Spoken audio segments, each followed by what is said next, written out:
begin. Welcome to our Sunday morning sitting group. My name is Trudy, and I'm the founding teacher at InsightLA. And just welcome you. I say Sunday morning sitting group, but I know that for some of you it's not morning anymore, which is Sunday sitting group. And here I want to also offer a land acknowledgement that we are here in Los Angeles area on the, excuse me, the unceded lands of the Tongva and Chumash people and probably other smaller tribes that really were the guardians of this land for thousands of years before we got here. And when we do the land acknowledgement, it's really just a way of offering respect and in some sense doing a tiny gesture of, I don't know what you would say, but respecting the people who were here before in a way that usually isn't done, that we usually forget about. And maybe in a tiny way in our own minds and hearts, reversing the unconscious annihilation of people whose land this was before ours. So for those of you who might be new today, or like Ethan coming back after a long, long time, I don't know how long it was, but we divide this time roughly into thirds. We'll do some meditation in a few minutes and then have some teachings and then a chance for some dialogue with each other. And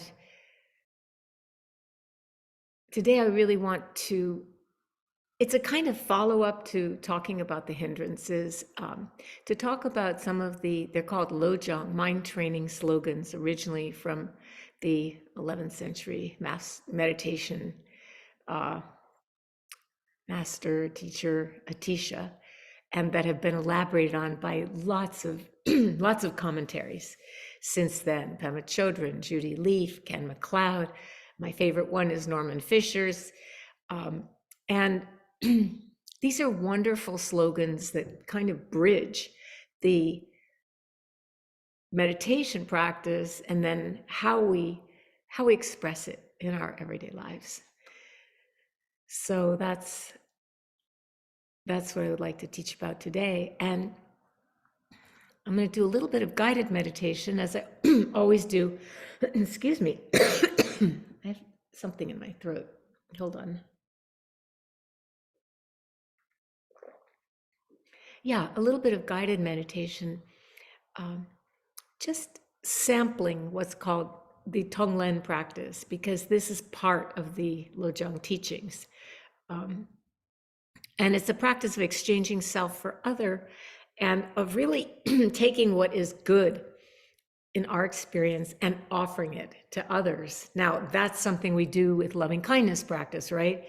But with the Lojong practice, we also are willing to receive the difficulties, the suffering, the pain of others. Now, this doesn't mean taking it in and where it just lodges inside of us. The understanding is, we breathe it in and it just sort of, it's like, it just kind of dissolves or evaporates in the emptiness of consciousness. So, but it's a beautiful practice and it's a kind of loving kindness practice. So find a comfortable frame for your body for this time.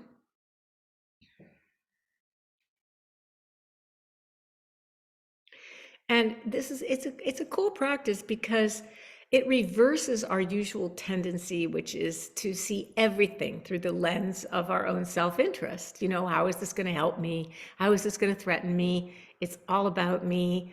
And that's how we're wired. It's not a mistake, but we need to train our minds and hearts to be a little more balanced and less preoccupied with ourselves.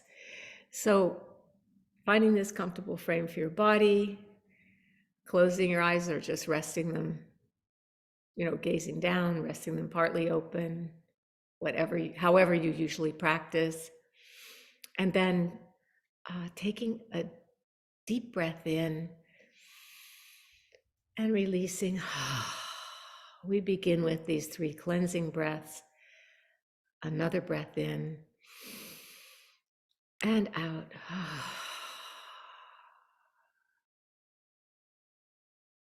Breathing in the full aliveness of this moment and breathing out, relaxing, relaxing.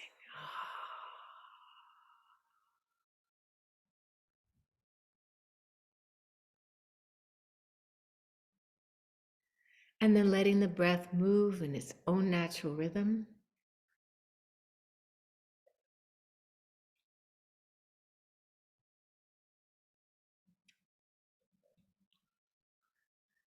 As we settle into simply being here.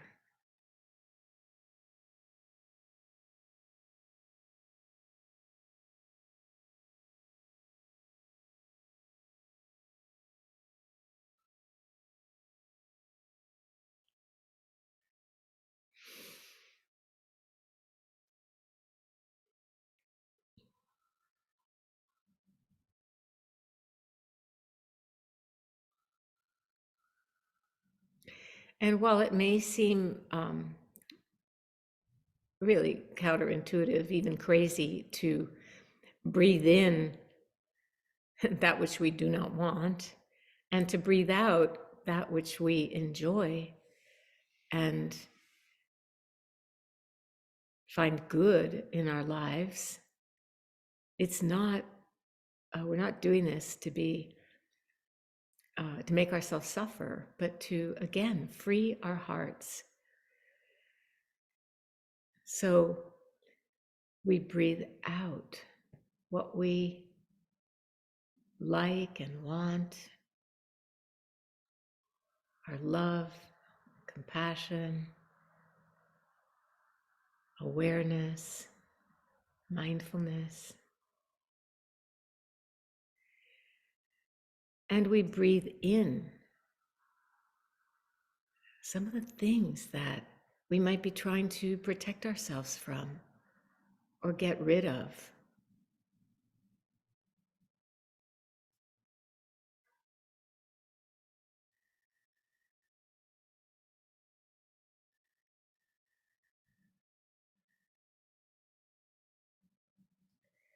And these ride the breath. So breathing in just a bit of the suffering of the world. As you inhale and breathing out some of your love and caring as you exhale.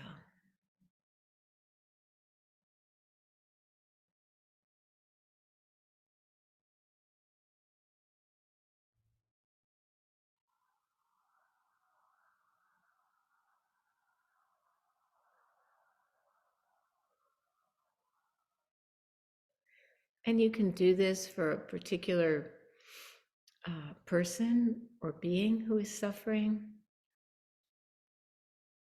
having a hard time, or just for the world.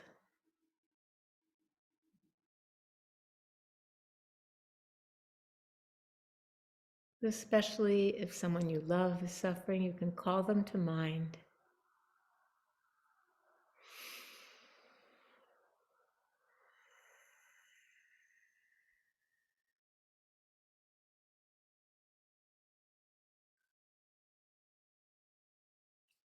And simply take in, with your in-breath,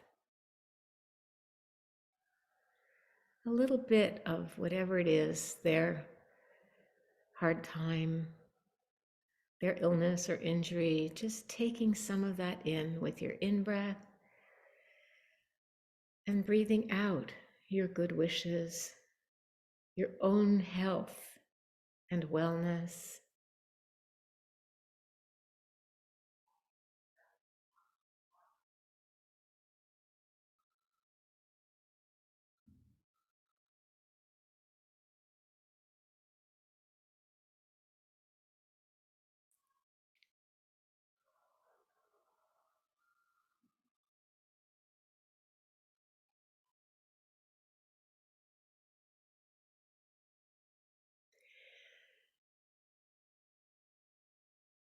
And when the mind gets distracted, just coming back to the foundation of being present with each breath.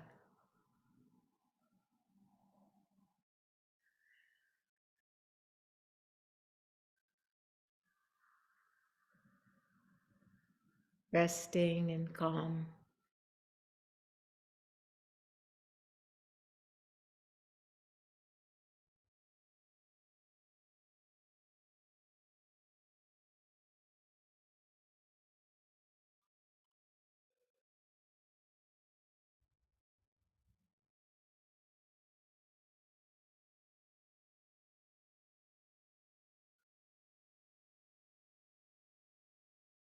And when you're ready,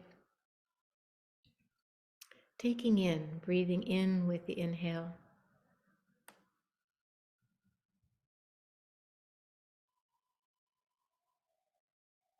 Some of the difficulties, pain. Understanding that what we take in dissolves in awareness itself.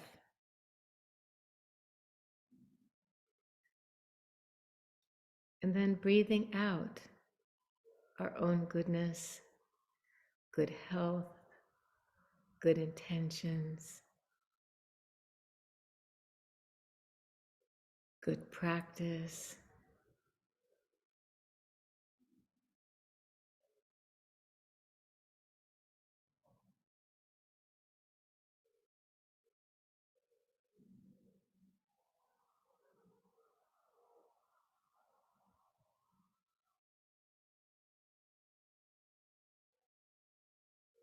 Letting that goodness go directly to the person who is suffering, or simply letting it go out into the world with the breath, like prayer flags, radiating prayers through the wind.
So this is the opposite of grasping or clinging or trying to get as much as we can of what's good,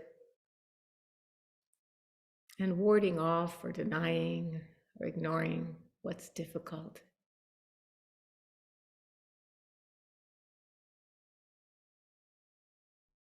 We're breathing in the difficult,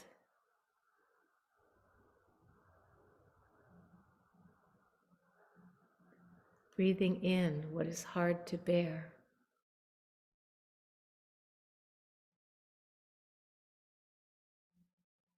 Allowing it to move through awareness as we breathe out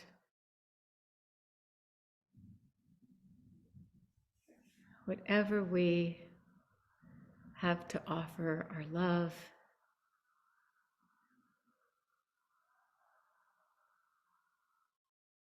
our treasures,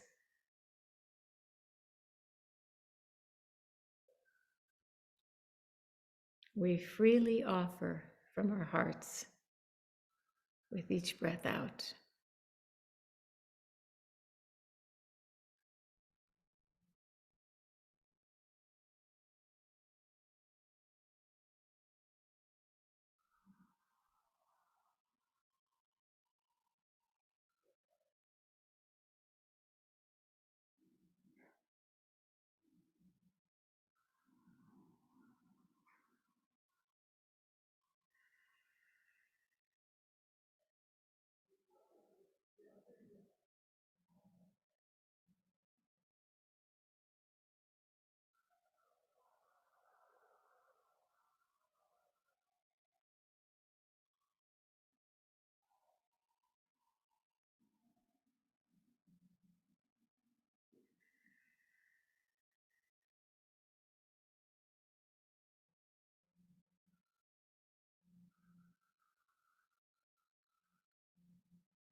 And noticing any resistance to taking in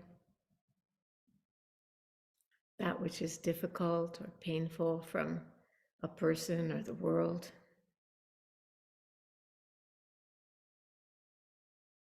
Notice any fear that arises.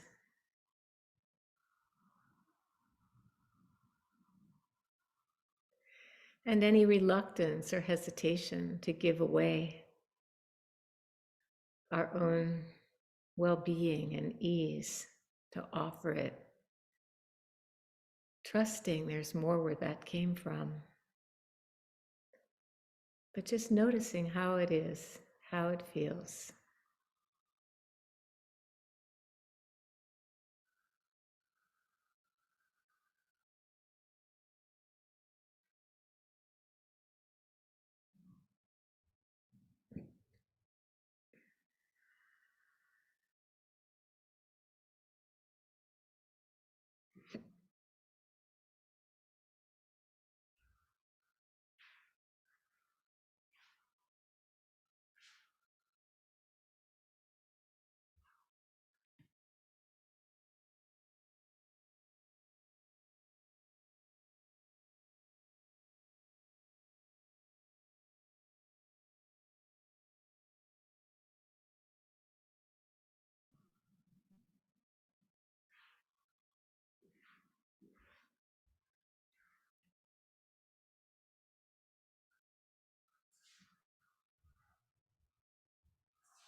And you can do this practice with yourself too, breathing in your own suffering.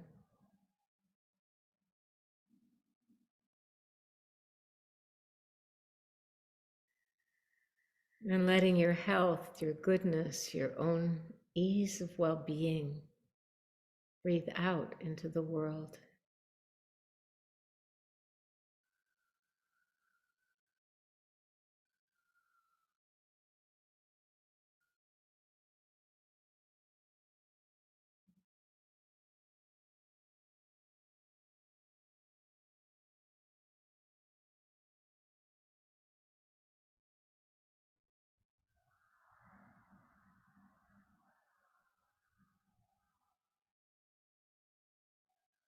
And beginning to experience a flow. So it's not like you're breathing in the suffering of the world and it's getting stuck inside you.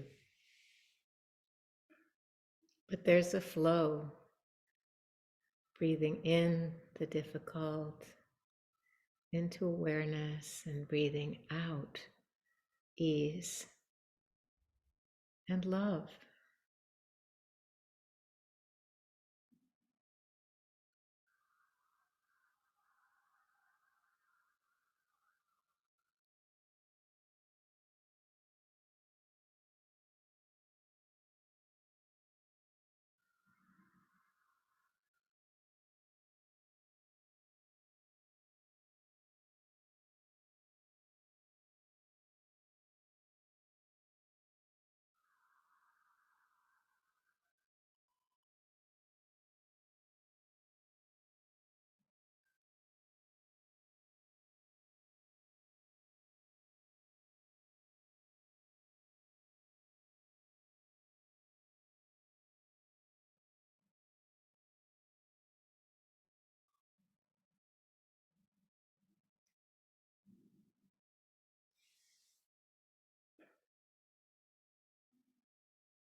Taking in the suffering that others feel with each in-breath,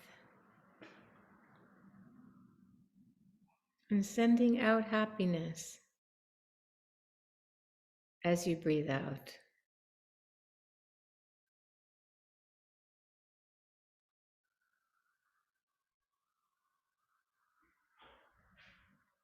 You take it in with a sense of openness and compassion. You send it out in the same spirit of openness and compassion.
You know, people need help. We all need help. And this practice is a way of extending ourselves. And I actually love it because I feel like it's something we can do. I kind of forgot about it for quite a while, but it's something that we can do to kind of chip away at that sense of defensiveness, worry about being wrong, mild paranoia about what other people think, how people are judging us. It's a way of beginning to open up to a more flowing and genuine way of being in the world, that's just less caught up in our usual fears and habits of self-protection. And I feel like that breathing in that which we would usually turn away from or try to avoid also builds a sense of confidence and strength, because you begin to realize that you're breathing in. I mean, it's all very insubstantial. The first the first Lojong slogan, the first Lojong slogan, it's sort of a tongue twister, those two words together. I want to say Logan slogan. The first one is consider all experience to be a dream. And, we've explored teachings about this in the past, just looking at all phenomena, everything that happens, your whole experience as a dream. And if that sounds a little bit abstract, and how would you do that? Just think back to, I don't know, last week, last year, and how does that feel? How vivid and real does it feel? It's usually more like remembering a dream, especially the further back we go. Um, and so this is the first way that these teachings begin to kind of erode that sense of solidity, our habit of just viewing everything in a kind of fixed way. And I think there's something very poetic and beautiful about it regarding everything that happens as a dream. Just tune into this moment, this present moment. Here we are together in our virtual world together. And imagine like that this is a dream. I don't know about you, but sometimes I can't remember, did I dream it or did it really happen? Like, did I really talk to that person or did I imagine that I called them? And it's not so often, but it does happen. And then I realize, actually, looking back, everything has that same quality. Think of a dream right now. Just think of a dream that you remember, a dream you had that you remember. And if you don't ever remember your dreams and would like to, there's a very simple practice. When you wake up in the morning, even if it's just a little fragment, write it down, just one little fragment. If it's a dream, write down as much as you remember. And that activity of writing it down and paying attention to it, I don't know how it works exactly. I guess whatever we bring attention to gets stronger, right? We know this from our practice. You'll just find that you remember your dreams more. And dreams, we don't focus a lot on dreams in meditation practice or the meaning of dreams, but sometimes especially if you're practicing very sincerely or practicing a lot or in retreat, your dreams can be Dharma dreams. They can actually give you teachings and messages. I have dreamed of teachers telling me things. Of course, it was my own consciousness telling me, but it's a kind of beautiful thing. But just right now in this moment, remember a dream that you had and notice the quality of either vividness or how real it seems to you.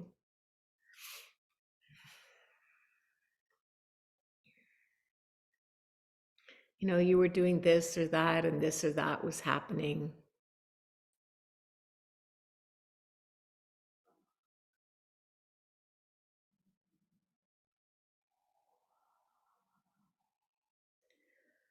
Doesn't have to be any special kind of dream. I often have really practical dreams, like I'm, I don't know, doing the dishes or cooking or something like that, driving the car somewhere. And then just imagine something that happened this past week.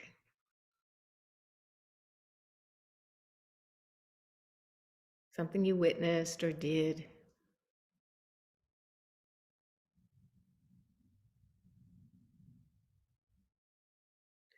And notice the difference. Notice how each memory or each remembered dream, each remembered actual event is like a kind of, it has that quality of being like a movie or a display in consciousness. And the more you look at this, the more everything is kind of like that.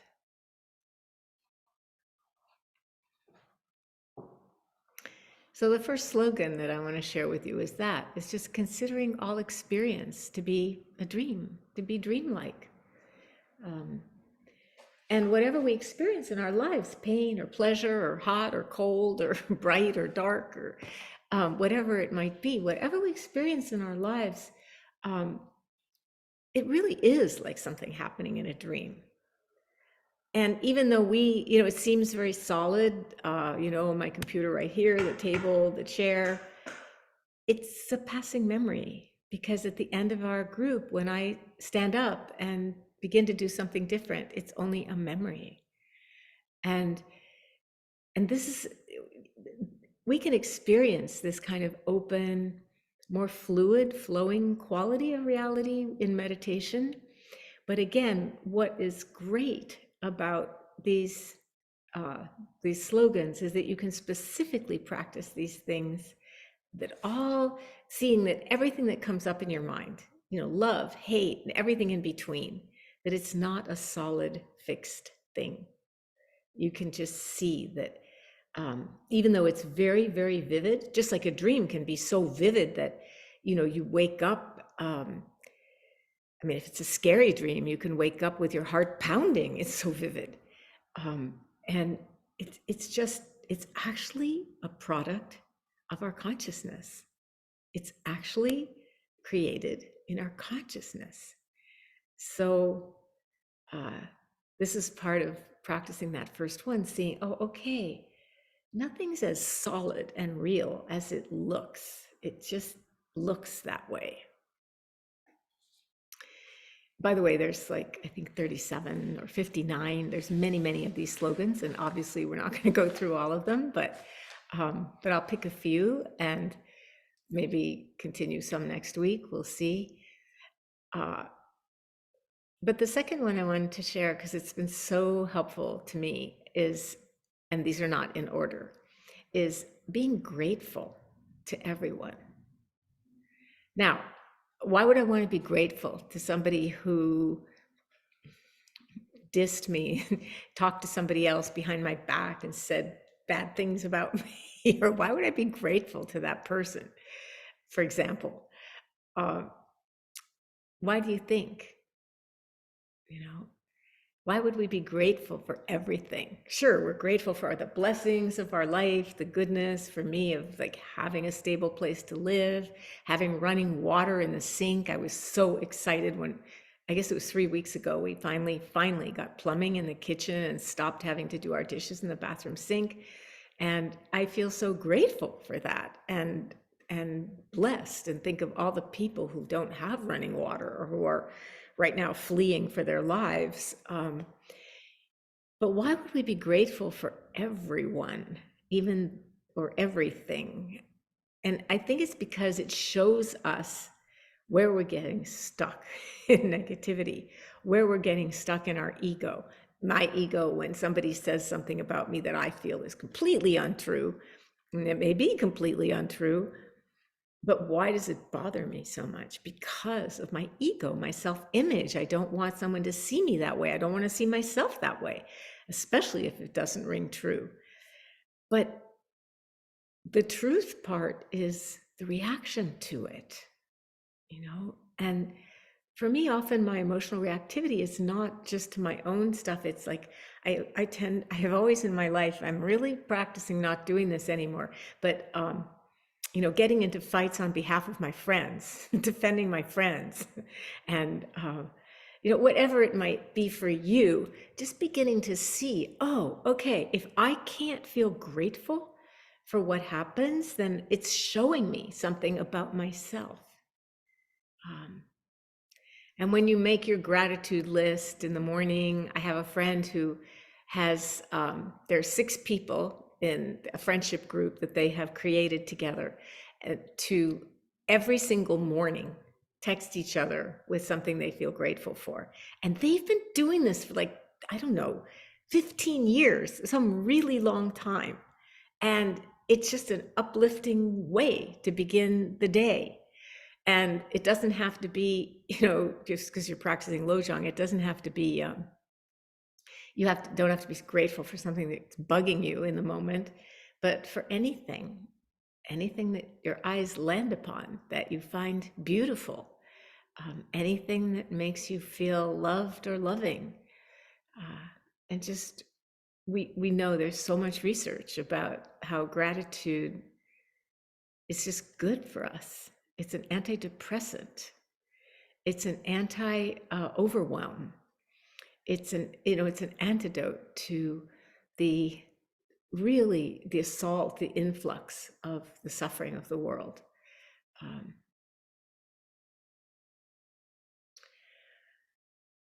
and then there's another slogan that is really an important one. It says, "Don't brood over the faults of others." Yeah, it's really hard. The mind will go over and over, something that somebody we love or somebody we don't love or somebody we need to be in contact with at work or whatever, even though we don't choose to be near them, but they're in our life for whatever reason. Just like others show us with our gratitude practice where we're stuck. The same thing with people that we're brooding about, feeling resentment toward, and looking at what happens inside us when we're doing that. All the ways that the mind kind of speeds up and gets excited, or all the ways that we shut down or get worked up. And again, the chance to see our reactive patterns. I got a chance to see one of mine this past week. I don't need to tell you the story except to say that it was vividly apparent to me, because I suddenly wanted to threaten the person. Well, if you do that, I won't teach, blah, blah, blah, It's very humbling to see these things come up in ourselves, right? Especially if you are sitting in the teacher seat and you have some idea that you're supposed to be better than everybody else in some way. Well, I can let that one go right away. But really trying to see that these habits of mind are what create this sort of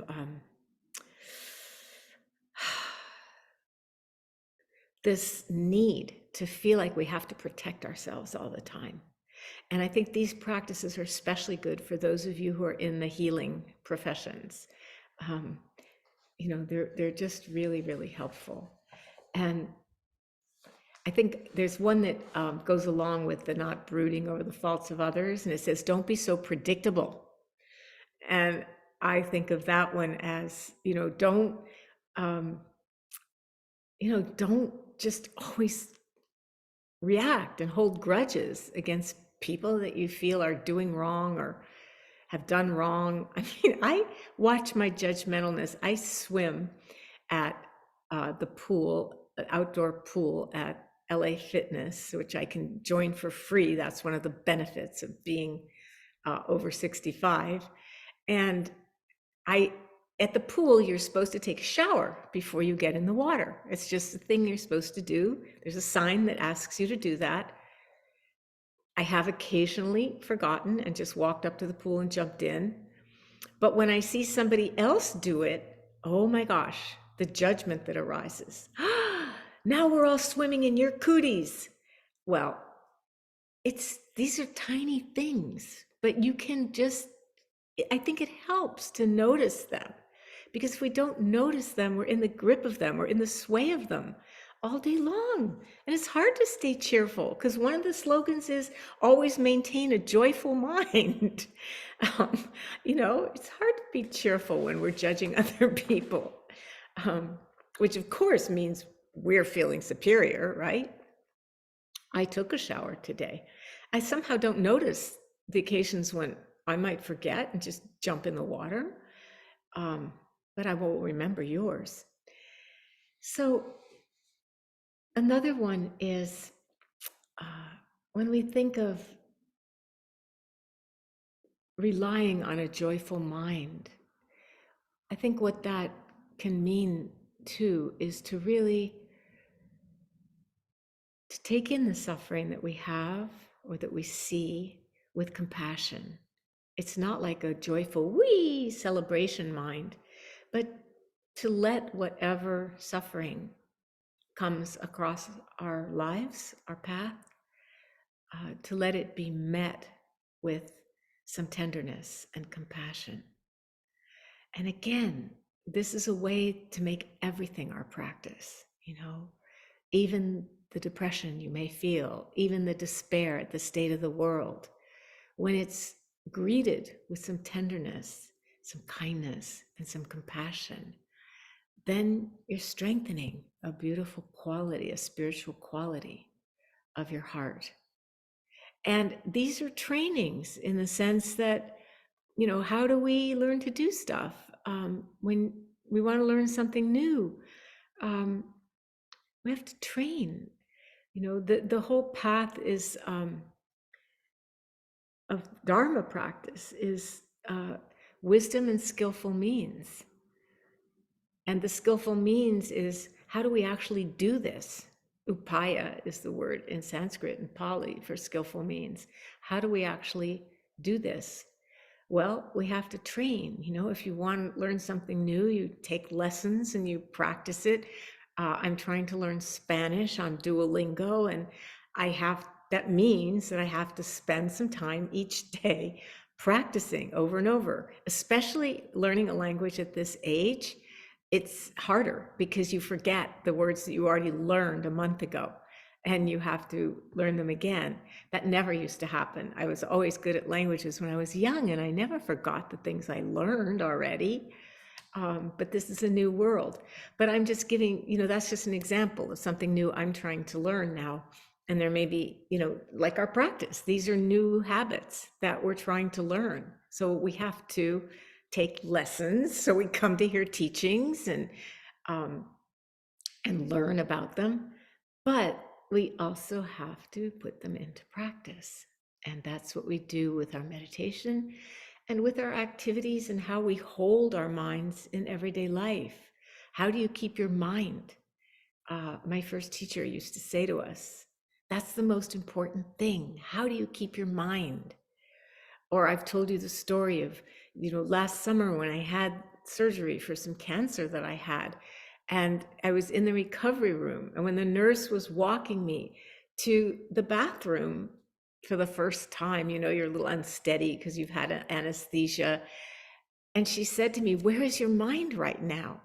And it was beautiful. It was like she was the incarnation of my first Zen teacher saying, "How are you keeping your mind right now?" Well, because I have practiced this a lot, I was able to say, yeah, my mind is in my feet. I'm walking. She was very happy to hear that. And you might say, well, what kind of nurse was that? I've told you this story. It turned out she was Thai Buddhist, and she had grown up in Thailand in the area of the monastery of Jack's teacher, and she knew who Jack was, and she's a very diligent practitioner. And so she's helping her patients not just get to the bathroom safely, but to realize how they are keeping their minds.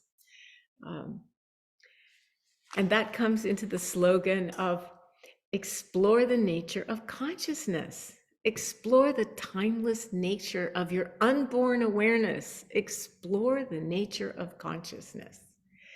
And that means looking at how we keep our minds. When you say explore the nature of unborn awareness, I don't know about you, but I used to hear things like that, and it just seemed miles away from anything I was doing or understood. But it just means the nature of your consciousness. The nature of your consciousness is what's happening in your heart, in your feelings, what you're sensing, what you're perceiving, what you're imagining, what you're remembering. That's how we keep our minds. That's noticing what is happening in our minds in an ongoing way. And it's also asking, to come back to the one about keeping a joyful mind, asking, that what would Jesus do? And then some people change it to what would the Buddha do? If you were Islamic, what would Muhammad do? Peace and blessings upon him, whatever. But you can also just say, what would love have me do in any given moment? What would be the loving thing to do in this situation? And I don't know about you, but I'm always touched and a little bit surprised when I mess up and somebody does something or says something kind and loving in response. And why is that a surprise? Because so often the sort of knee-jerk response inside of us is not loving. It's putting ourselves down. And to me, that's the source of a lot of the anxiety that people feel, that we feel, is this sort of thread of, the constant comment that is critical and judgmental. And I don't know about you, but when a thought like that or a feeling like that comes over me, I contract. It's like I want to kind of cringe, it's like cellophane in a flame, like crinkle, is the opposite of that flowing, open-hearted, living with the ease of an open heart, trusting in the goodness of myself and others, being able to return to that goodness when something that is not of goodness appears and happens. And in this time of, war and intense polarization about the war and about so many other things in our culture, it's a really good foundation to have. Not just the stability and steadiness of returning to the breath in meditation, but to have these practices of loving kindness, of Tonglen, sometimes called taking and sending, taking in and sending out. And you can use your imagination to practice that.